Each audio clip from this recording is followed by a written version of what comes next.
I am so excited for this interview with Lex Roman, who writes the newsletter Journalists Pay Themselves. As someone who has written a newsletter myself for years and agonized over the return on investment for that writing, I came into this episode deeply skeptical.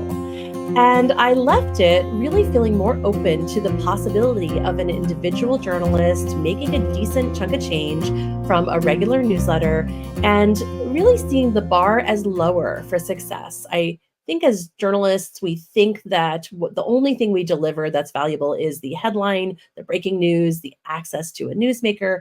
But in fact, there's a lot more reasons that someone might subscribe to our newsletter and then potentially pay for it.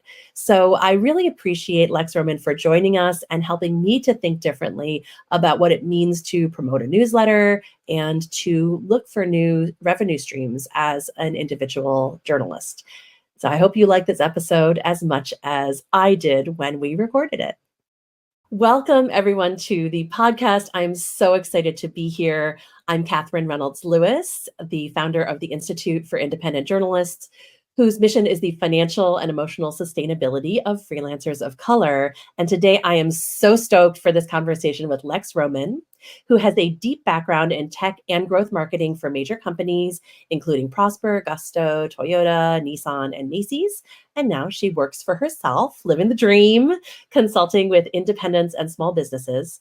For a time, she had a newsletter and podcast called Low Energy Leads, providing growth marketing tips for all creatives. And recently, she's come into turning her attention to journalists. Her newsletter, Journalists Pay Themselves, is aimed at helping freelancers make sustainable money off their work. So you know we have so much in common and a lot to talk about. Lex, thank you so much for joining us. Thank you for having me.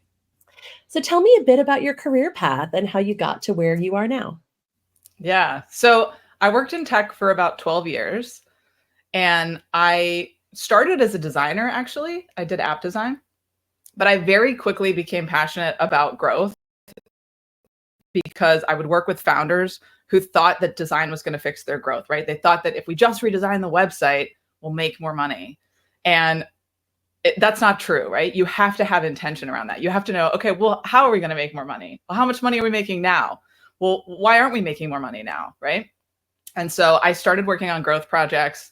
One of my earliest growth projects was actually the Sandy Hook Promise website, where we directed everybody to donations, right? We wanted to get people donating so that they could kick off their initiative. And that was a really early lesson for me about focusing attention online and driving people to a call to action. Because one of the things I learned on that project was that even if people have strong intent to support something or take an action, they can still get distracted on the way. And so coming off of that project, I started working with companies like Prosper, Burner's another one, where I did a lot of subscription marketing and funnel conversion improvements. I love doing that, super measurable work. I got really into A/B testing, analytics, all that. And now I do that work for indies, people who are trying to do everything themselves, right? Operate their business, grow their business, take care of their kids, take care of their dogs.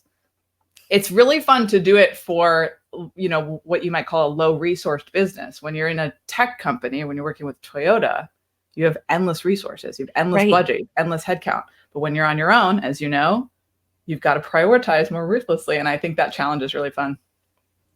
Amazing. Well, I started my own independent journalism practice in the Great Recession. So I do think starting with that very lean, every decision counts, can help you bring those priorities into focus in a really powerful way. Yeah. And there's this sentiment, like when I started working with small businesses, there's this sentiment that like everything pays off, right? Well, just network, it'll pay off. And it's like, I actually haven't found that to be true. I think you do have to make some tough calls about, okay, well, I'm not going to go to this event, or I'm not going to go to this conference. I'm going to go to this one because I've played forward the ROI there. And you get better at that the longer you've been independent. But I really dislike this message of like, well, we should just do it all. Just do it all and something will hit. It's like, no, we can't do that. That's a recipe for burnout. And why did you decide to turn your attention to journalists and journalism? Yeah, well, at the beginning of this year, I started noticing, as we all have, all of the layoffs. And I care about news, right? I care about free information. I want journalism to exist. I want independent journalism to exist. I've been adjacent to journalism for a while in the grassroots organizing space, sort of separate from my career. And so I've really relied on journalists to help us tell stories out of the community. And the idea that they wouldn't exist, I think, is horrifying. And so I really wanted to bring some hope into that space. Coming from the online business space, I know that there's so much money to be made online. And I made this joke the other day in a newsletter training. If AI crypto bros can make money with their newsletter, like, you definitely can. And so journalists who are floundering with their job search, who are like, oh, well, you know, I had been working at this publication for years. What do I do now? Or even freelancers who are like feeling like they're being tossed around by rates or just a volatile market. There's so much opportunity to make money online. And I really just wanted to see, like, could I share some of these tools with journalists? Would they be interested in what I had to offer here? And that's been the big experiment this year. Okay, well, let's get into it, because I, myself have had a newsletter over the years. When my book came out in 2018, I had a newsletter. I never was able to make any money off of it. And I know so many, Pulitzer Prize winning journalists who have best-selling books. Of all the people I know, really like dozens who have tried it, only one person I know who's making appreciable money at a newsletter, and she has multiple successful books and a nationally recognized name, and her free newsletter has 40,000 subscribers. So she has a super engaged audience, and she's been able to, actually make a good chunk of money on it. So tell me, what is the secret sauce? I think the secret sauce is getting comfortable with self-promotion.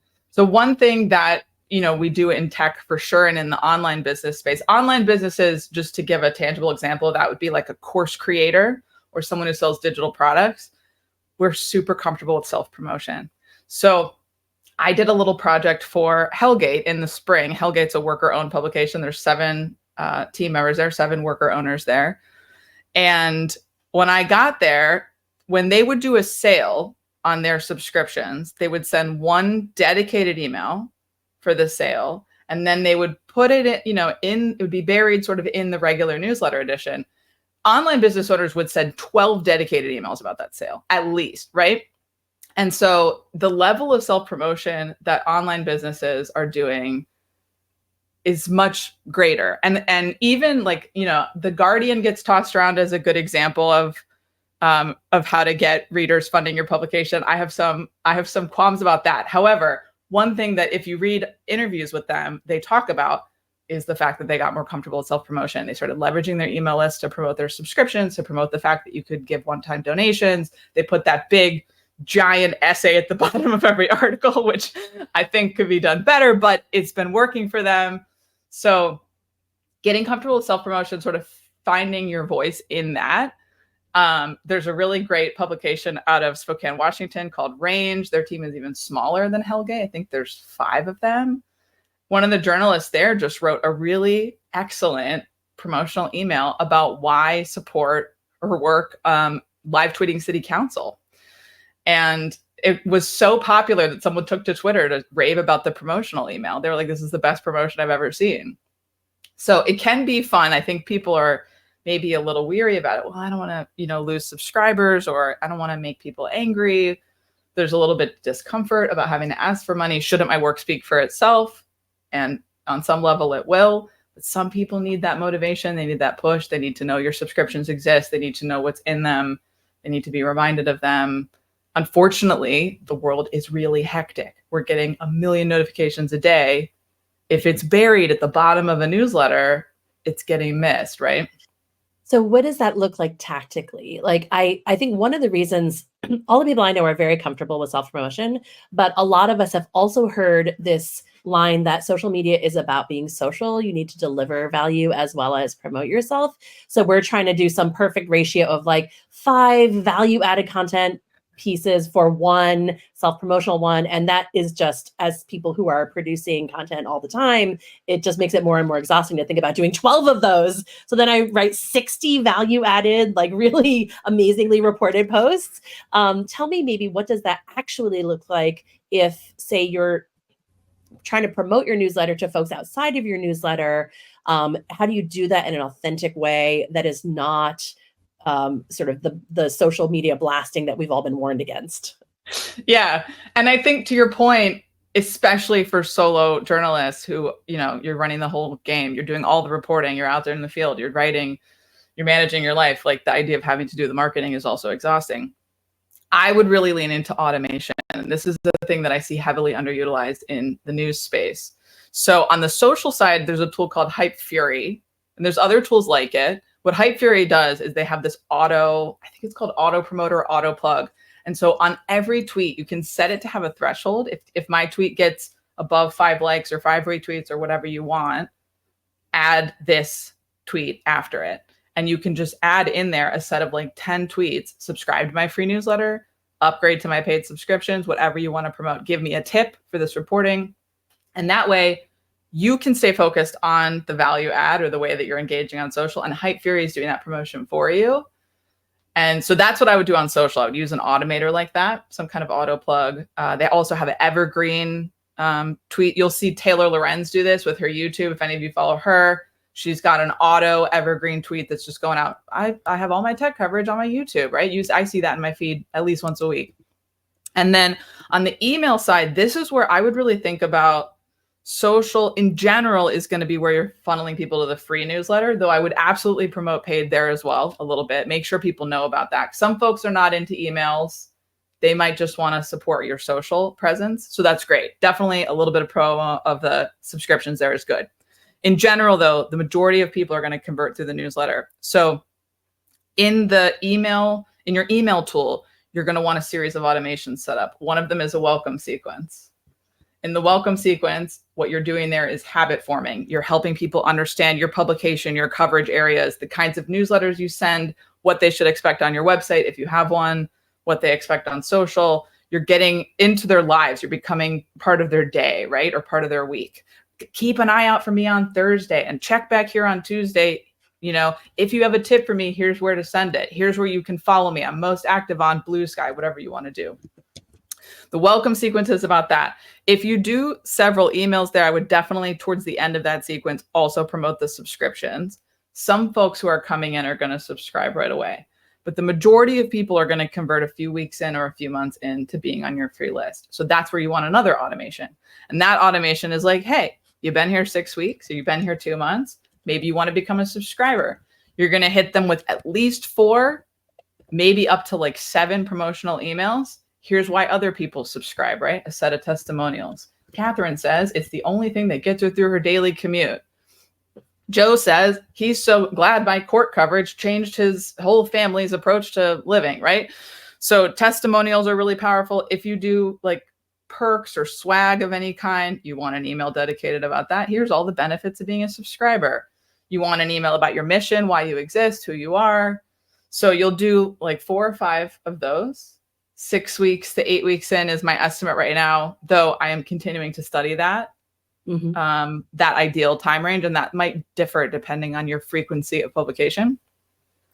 And then you're going to want to continue to automate stuff like that. So if someone bypasses the welcome sequence and the 6-week automation, then we're going to want to hit them maybe 3-4 months in with another promo. Okay, you didn't take us up on the last one. How about now, right? And so anytime you send a one-off promotion, plug it into one of these automations so it continues to work for you. Mm-hmm. Other things that can work there is like if your coverage has, made any tangible change, it changed the subject's life or it changed policy or you got an award for it, like absolutely that needs to be a promotional email. Any angles like that, I think, really help communicate the value of what you're doing. And just like, even though a lot of your subscribers know that stuff, it just helps remind them. And the other thing it does is it gives them content to forward to their friends, to help their friends convert as well. So on that note, just to close this out, another sequence that you want is welcome. Thank you for paying. You're a new subscriber.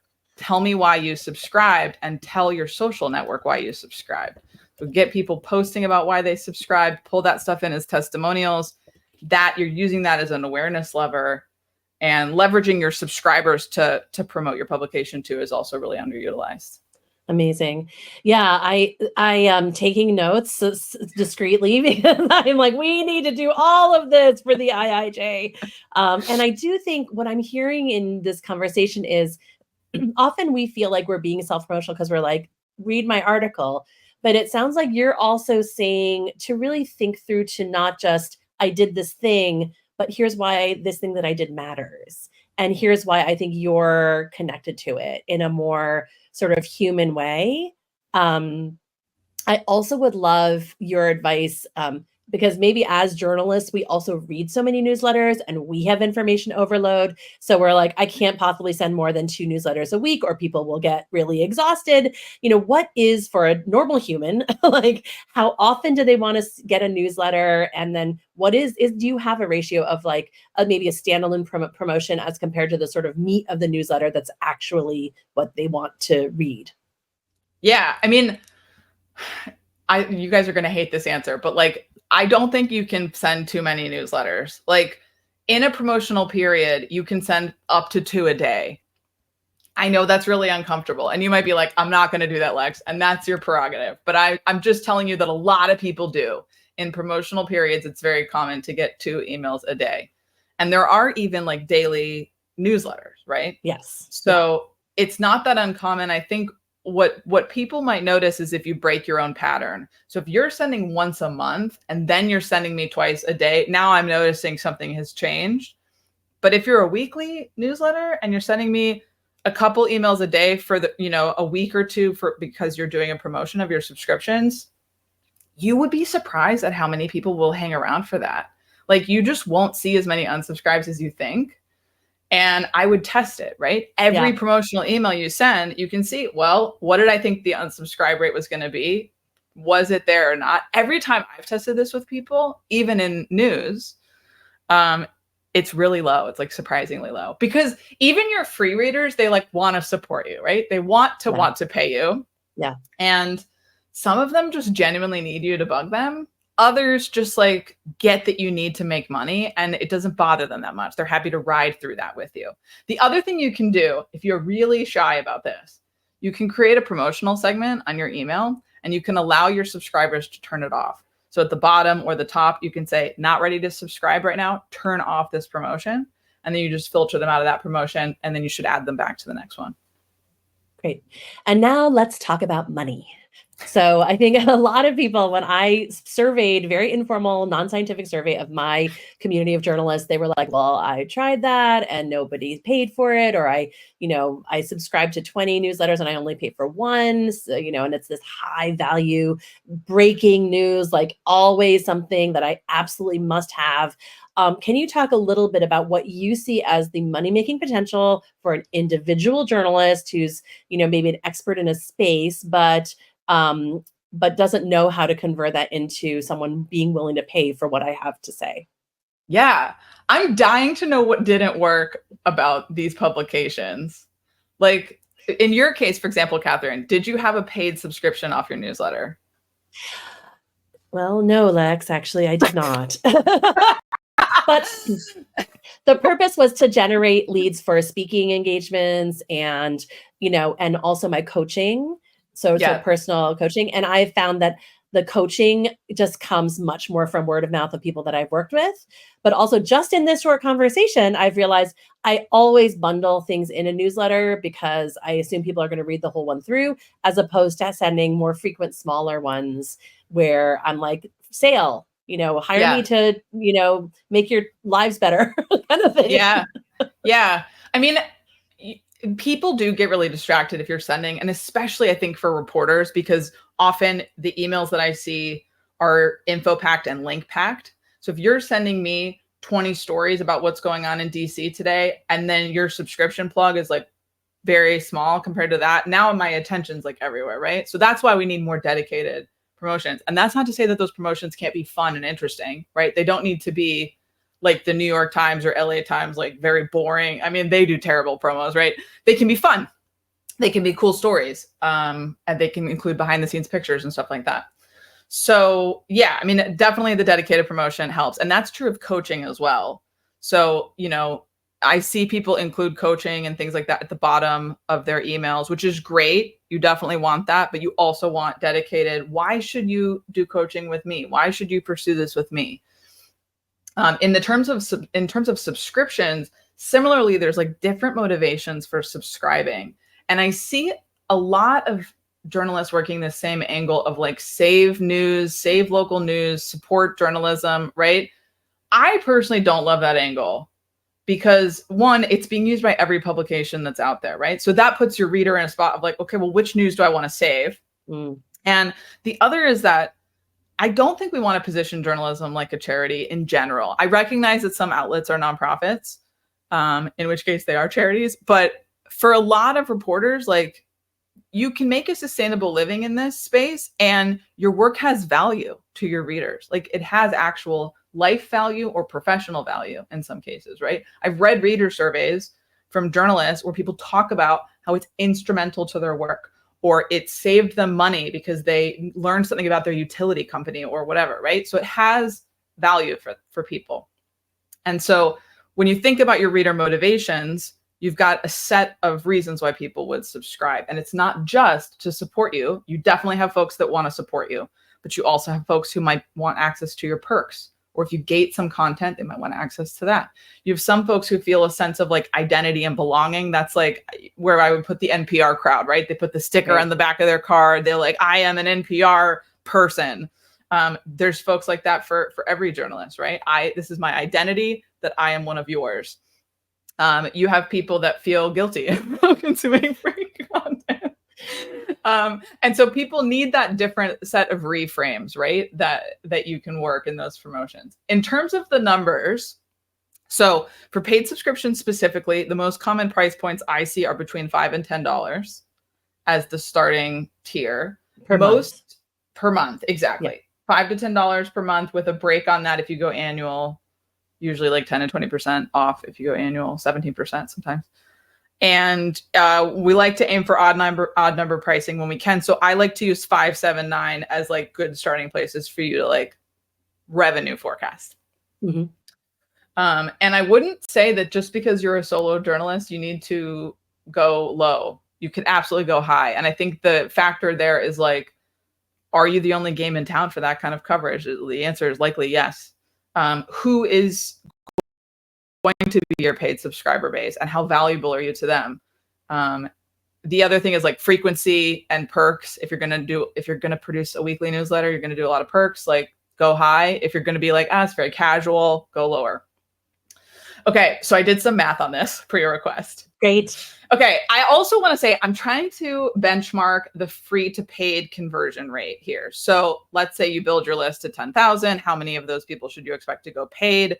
What I'm seeing so far in the news space is that it's slightly higher than what we would see in like the online business, like the AI crypto space, for example. So 5 to 10% is what Substack has said for years. Now, my guess is that they haven't really tested that or reevaluated that in a long time. But Casey Newton said when he left Substack that his conversion was like in that range as well. However, other publications I've talked to, they're a little bit higher. They're more like 12 to 15. So I'm trying to get a benchmark on this from different journalists. But let's just go with 10% as a base, right? So that means that if you have a list of 10,000 free readers, 1,000 of them are paid, right? Or 9,000 free readers, 10,000 total, 1,000 are paid. Mm-hmm. So if you charge $5 a month at your lowest tier, and you build your list to 2,500 readers, that's $1,250 a month that you're making. If you get that list to 5,000 readers, then you're making 2,500, right? And so I said, I think it's a pretty doable goal to hit 1,000 to 2,000. So you're replacing, what is that, like 2 freelance gigs a month, maybe? Unfortunately, given the rates now.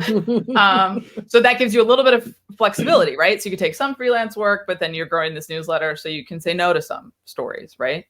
So yeah, 5,000 subscribers gets you far over. And if you're charging $9, then you hit that in half the sub count. So if you're charging on the high end, 2,500 subscribers gets you to 2,250. So, okay. So I definitely appreciate the math. And let's talk about what are the spaces where you can provide enough value to 5,000 people that they want to subscribe. And then the, 500 maybe who will pay, because most folks I've talked to have under that. You know, they're like maybe 100, 150 paid subscribers. Is it, you know, I think some of the obvious ones are like making money. Obviously, people are willing to pay that because I think that's valuable. But most journalists are not in the service journalism business, right? Generally, we're covering a beat. We're like writing about something somewhat arcane, and there's a limited universe of folks who really need to know, as opposed to, oh yeah, that seems interesting and we'll drop in from time to time. So do you think about this in sort of universes of beats of like the type of news that consumers might find so valuable that they're willing to pay, you know, the equivalent of a Netflix subscription? Yeah. I mean, I definitely think type of beats, but also I think there's also something to be said for like the style of reporting that you do. And like, are you entertaining? Are you educating?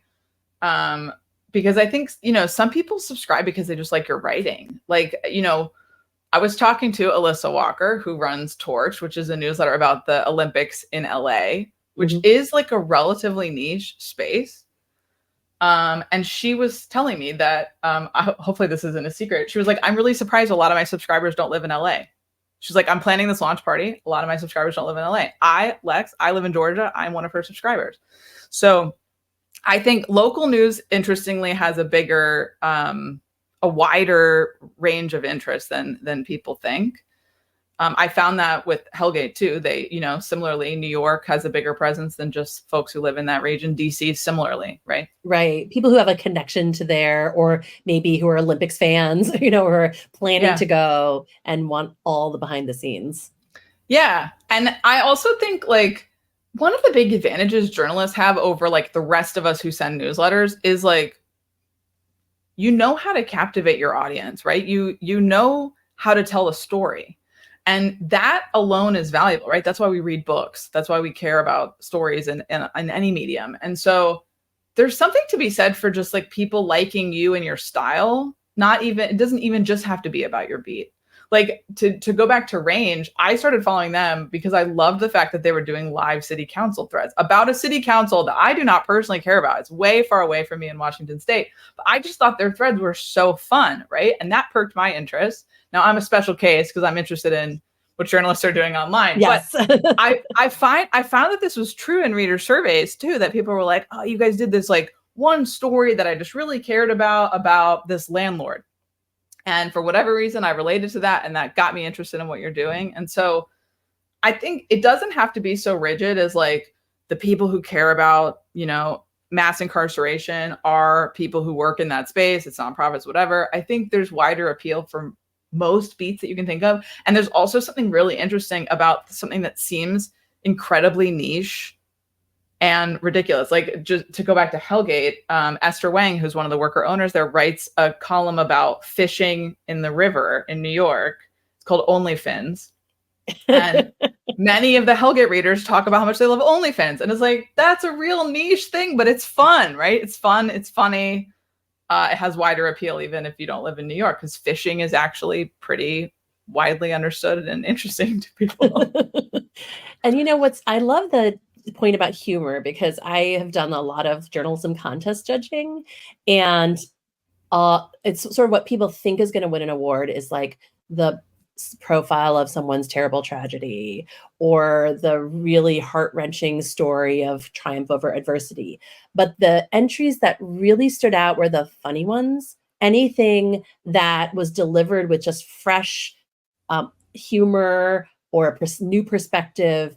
So I think that's a really, I love the idea of turning your own personal, passion into something that other people might be interested in. Can you talk about beyond newsletters? Do you feel like right now newsletters are more viable than sort of a podcast or a YouTube channel or a TikTok? You know, what is special, if anything, about newsletters? Yeah. Well, I think it really comes down to the medium that you excel at, right? So if you are a podcaster, I think you can absolutely pursue podcasting. If you like video, then you can absolutely pursue YouTube. Like Taylor Lorenz is a good example there. I think for journalists, it just tends to be more written. So that's why newsletters are really popping off in that space. I personally like writing, so that's why I'm a newsletter writer. I think TikTok requires a certain set of skills. So if you gravitate towards those skills, then absolutely that can be your medium. It's a little volatile. I think if you're gravitating towards TikTok, I would maybe encourage you to look at YouTube, because YouTube's like just slightly more stable and more proven. I just see less people getting banned on YouTube, and the algorithm is just a little bit more known there. We kind of know the ingredients that you need to have a successful YouTube. In my experience running both a YouTube and a podcast, YouTube grow 3x the podcast, producing the same content on both, because Google is still the world's biggest search engine. And so all of that stuff shows up in search. Now, TikToks show up in search as well, but you don't get as much keyword juice out of TikToks as you can in YouTube, because you can put that whole description. Obviously, the title is super rich. There's no title in TikToks. So, you know, between YouTube and podcasts, I would personally lean towards YouTube, but it's a totally different medium. So if you're an audio person, if podcasting has been your thing, you can absolutely look at podcasts. Now, the challenge with podcasts is that I've seen them grow slower than other channels. So, you know, I don't know that I would personally encourage someone to go that direction, but people do. People do. Yeah. So can we also talk tools? Because you mentioned a couple for automation, and I'm like, that was when I was taking notes. I personally am like, I had been using Streak for a long time for a CRM, and then they just made it paid. So I'm like, what are your favorite free or cheap tools for client relationship management, for, you know, marketing, for sort of figuring out your sales funnels and other things that you feel like, if I were an individual journalist just getting started, I would start with these, you know, to begin. Yeah. Well, on the newsletter side, I would use a newsletter tool that produces a public archive for you. So right now that's Substack and Beehive. I know there's a lot of qualms about Substack. I don't know if we want to get into that. There's also some qualms about Beehive. No, we are platform agnostic. So we actually use Substack. And I think that for our mission, having something affordable and sustainable that is going to be well supported into the future, having shifted platforms several times over the course of my career, that's the priority for us. Yeah. Yeah. Because if you're producing a newsletter that just goes straight to the web, it's just easier for you. You don't have to do like a whole copy paste situation. You don't have to build a custom website, which I think is just sort of a time suck for most of us.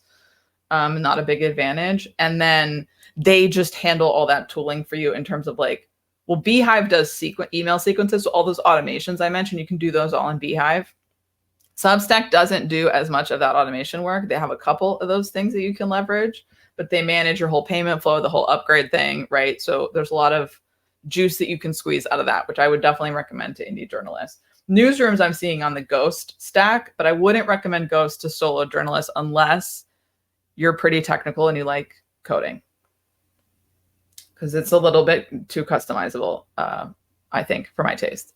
And also with Ghost, you have to use a tool called Outpost in order to do any of the monetization, like the sequences and the pop-ups and stuff, which is great. Outpost is awesome. It just becomes a little bit more complex. So my rec would be Beehive or Substack for the newsletter website combo. They'll both produce a website for you, right? And you just hook up a custom domain. In terms of a CRM, now I guess if you are taking on clients, then it does really help to have a CRM. Free CRMs, in my mind, that would be something like Airtable or Notion on the free tier. And I actually have a lead tracker in my Gumroad store that's free that you can download for Airtable. So I would use Airtable, and you can actually hook up a form in Airtable on your website, and then it'll just go right into your lead tracker and you can track people through there. You can even set an autoresponder to them, which I would definitely do and encourage them to take an action, right? Like become a subscriber or buy something that you have off the shelf. Like in my case, I have a digital product that I sell, and anytime anyone emails me, they get an offer for that, right? Like automated, right? And some percentage of people take me up on that, probably 5%. But that's just like work I don't have to do. They just buy something. It's pretty cool. While they're just waiting for me to get back to them. So Airtable would probably be my rec there. Notion's a close second. Notion doesn't have forms, so you would have to manually load people in. Or there's a plugin for Notion that'll let you do forms. I also like Honeybook. Honeybook is paid, but it's fairly low cost. I think it's sub $200 a year. what I like about HoneyBook is that they visualize your whole pipeline for you. So you can kind of see who's in what stage. You're often waiting on people, whether you're doing sponsorship stuff or you're taking on clients one-on-one, you're often sending something and waiting on them, and you can kind of see who's in what stage. And then you can also send a lot of automations through HoneyBook, which will help move people along. They do all the payment stuff. So having it all just like hooked up for you, I think is a huge value add. It's like worth the money in my book. I would definitely look for automation tools in anything that you're doing. So autoresponders, email autoresponders, and any of these things, payments that are just like done for you rather than you having to, anytime anyone's like, oh, you're going to Venmo me. I'm like, no, go to stripe.com and make an account and learn how to take online payments. Yes. Speaking of, you can absolutely go direct to Stripe. They now have a bunch of functionality in terms of the tip jar feature. You can actually set that up in Stripe directly if you want to, and you can invoice people out of Stripe, things like that. So if you don't want to use another tool, Substack and Beehive are built on top of Stripe. If you want to go direct to Stripe, you can do that, and they'll just take their transaction fee. I think it's 3% roughly. Yeah. Okay. I'm so glad I asked, because all of our community are also dealing with clients. And so that piece is another area where I see a lot of freelancers not be as effective as they could be. So thank you. This has been such a great conversation. I think, one of the things that just seems intimidating for a lot of folks I talk to is this notion of having to create a lot of content to make enough value behind a paywall or whatever.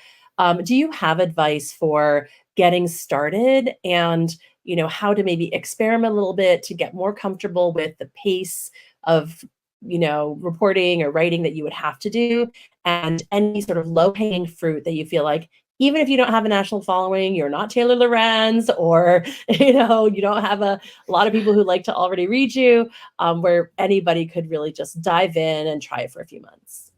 Yeah. One tip I would have is that to think about curation versus creation. So we're all super overwhelmed. It's extremely likely that you've produced stuff already that people have not seen or read. And the ability to curate content, whether it's your content or just your take on a space, is really highly valued. And that is often what people are trying to pay for when they're paying for subscriptions. They're paying for your take, your lens, your curation of stuff. So one thing that you could do to get started would be to curate content, either your own or someone else's. Like, this is everything that happened this week in climate change, right? Or top 5 stories in climate change that I read, right? That stuff is valuable on its own. You can replay content that you've had in the past. So we call it content repurposing, right? You can absolutely do that. I would also say that I'm super guilty of this. I see people really overloading their newsletters. Newsletters can be very simple, and they can be very short. They can just be about one story. They can just be one link. They can just be one paragraph. So you don't have to produce a ton of content. You can absolutely just share one thing and get it across. You can also share something more than one time. So there's a writer named Josh Spector who does a daily newsletter. He's a content creator, and he produces a newsletter on Sunday, and then he replays that content every week or every day of that week. So you see it more than once. And it's because he knows that people miss. Yes. They miss the stuff that he's putting out. And that's true for all of us, right? Like, in general, your subscribers are only going to open every other email. You're going to have some that open every one, but a lot of them are going to miss a lot of stuff. So replay it, right? Rehash it, rewrite it a little bit, rewrite the opening, grab something from 6 months ago and pull it in. People won't even notice. And they'll be like, oh yeah, I sort of remember that, but I actually totally missed it. I'm glad you brought it back. Amazing. This is such a great conversation. I actually wish we could stay longer. So I'll just close by saying, is there anything we didn't cover that you feel like journalists really should know about moving from a freelance situation, or if you were recently laid off and getting started, or anything not to do?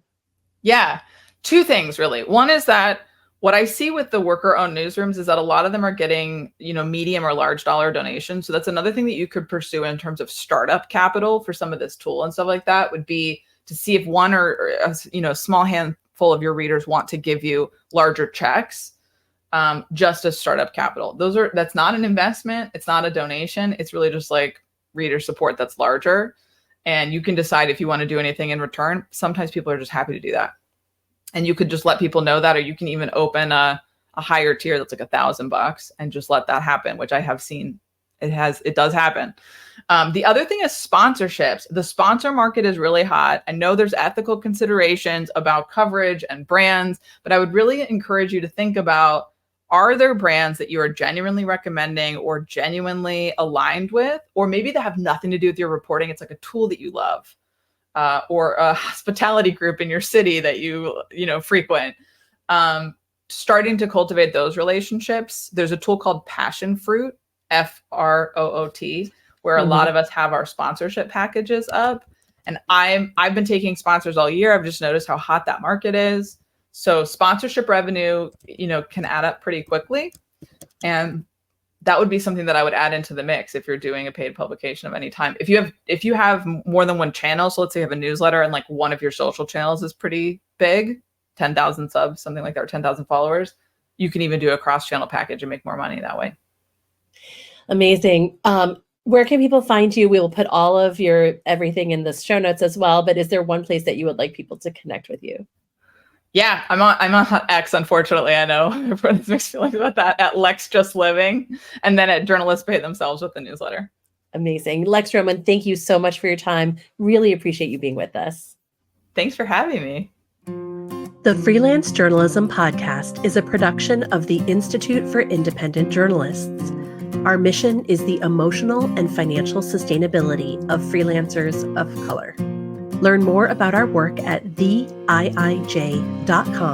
and use the code POD10 for a discount on our annual conference and other events open for registration now. That's POD number 10. And please leave us a review on Apple Podcasts or like and subscribe to our YouTube channel, or both. You can find our free webinars and other offerings on YouTube.